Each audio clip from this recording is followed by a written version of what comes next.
ही आवाज़ ॿुधो था, ही कीअं थी उछले पई, ही आवाज़ ॿुधो था गाड़ी जो? हाँ सर आवाज़ बट बट बट बट करे थी हले बट जीअं बट भाऊ ॻाल्हि कई असांखे दोस्त त गाड़ी अस्सलाम वालेकुम उस्ताद। वासलाम।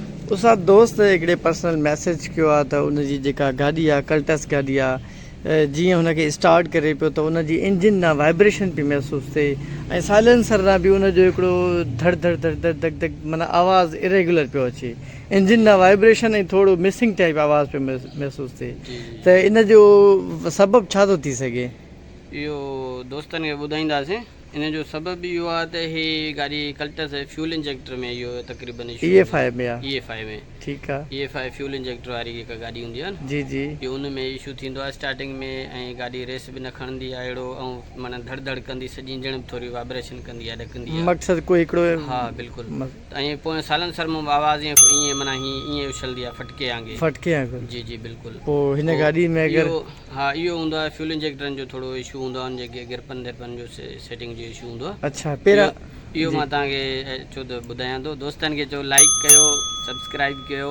ठीकु आहे दोस्तो, उस्ताद जे लाइ हिकिड़ो हर दोस्त खे खपे त लाइक कनि ऐं चैनल खे सब्सक्राइब कनि, त जीअं उस्ताद खां इहे असां अहिड़ा मसइला मसाइल पुछंदा रहूं ऐं दोस्तनि जी रहनुमाई थींदी रहे।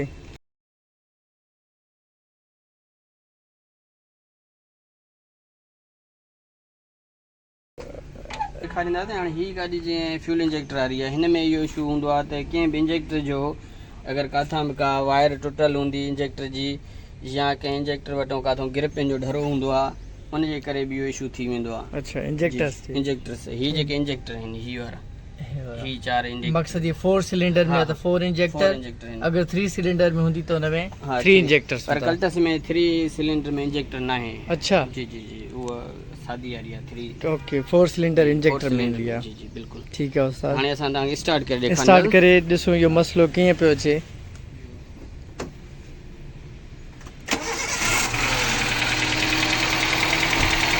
हाँ ये उस्ताद इंजन में कुछ ओके स्टार्टिंग में हाणे ही थोड़ी वाइब्रेशन करे थी पई, ॾिसो जीअं भाऊ ॻाल्हि कई असांखे दोस्त त गाड़ी वाइब्रेशन, हाँ वाइब्रेशन भी करे करे थी। हाणे ही गाड़ी थी वाइब्रेशन करे थी, तो आवाज़ में भी वो ना। हाँ ये असांजी गाड़ी वाइब्रेशन करे थी, ठीकु आहे।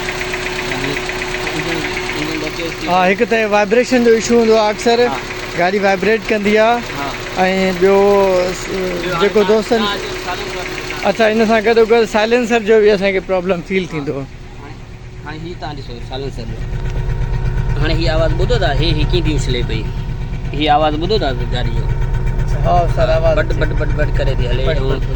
हा हाणे इन में इंजेक्टर कीअं जो न आवाज़ मतलब फट फट फट फट फट फट ईअं पियो महसूसु थिए। दूं माना लेवल सां हिकु करो न ॾींदी आहे। Okay okay sir. हाणे असां हिननि जा ग्रिप चेक कंदासीं, हिननि मां असां हिननि जा ग्रिप चेक कंदासीं, इंजेक्टर जा ग्रिप। हाणे हीअ असां चेक कंदासीं। हाणे हुन खां पोइ हिन में इशू आहे, इंजेक्टर। हा ही इंजेक्टर ग्रिप में हिन में इशू आहे। हाणे हेॾो हीअ असां कढियोसीं, गाॾी ईअं धड़ धड़ थी करे, त हाणे वरी जेकॾहिं असां हीअ विझंदासीं न आवाज़ तव्हां ॿुधंदव। यूनिफॉर्म आवाज़ हाँ हाँ बिल्कुल आवाज़ सेट थी वई, माना हिन में इशू है। अच्छा इंजेक्टर हाँ इन जे माना ग्रिप में इशू, इंजेक्टर ग्रिप।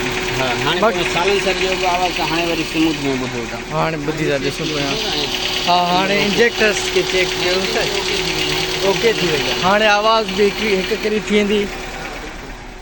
हाणे ही ॾिसो, हाणे ही आवाज़ ॿुधो। हाँ हाणे आवाज़ आहे, हाणे ॾिसो स्मूथ आवाज़ थी। हाणे स्मूथ आवाज़ आहे बिल्कुल। हाणे स्मूथ ही जो पंहिंजो प्रेशर आहे उहो स्मूथ माना हिकु करो सिधो त मक़सदु अहिड़े क़िस्म जो अगरि कोई बि इशू अचे, इंजन थोरो इरेगुलर धक धक धक धक धक करे वाइब्रेशन थिए, ऐं इहा हलण में जेका आहे न त इहा रेस में बि माना इशू कंदी आहे। रेस में अञा वधीक महसूसु कराईंदी, उन में अञा वधीक कराईंदी। अच्छा हा उन में अञा वधीक गाॾी रेस न वठंदी, ईअं माना धड़ धड़ धड़ करंदी, मिसिंग कंदी पोइ उनखे बहितर आहे त जीअं जो गाॾी खे बीहारींदो न, जी बीहारण खां पोइ फ्यूल इंजेक्टर न रहनि, हिननि खे थोरो गिरपनि खे थोरो लोड ॾिसे टाइट करे से, या थो का हिन में तार थो त न इहा शइ चेक करे। अच्छा इहो कनेक्शन लूज़ भी थी थो सघे, या हिन जो को वायर मिस डिस्कनेक्टेड हूंदी। चलो ठीकु आहे उस्ताद, हे तव्हांजी महिरबानी, असांखे बहितरीन तरीक़े सां सम्झायो। पोइ हाणे ओके आहे। चलो ठीकु आहे उस्ताद, थैंक यू दोस्तों, थैंक यू।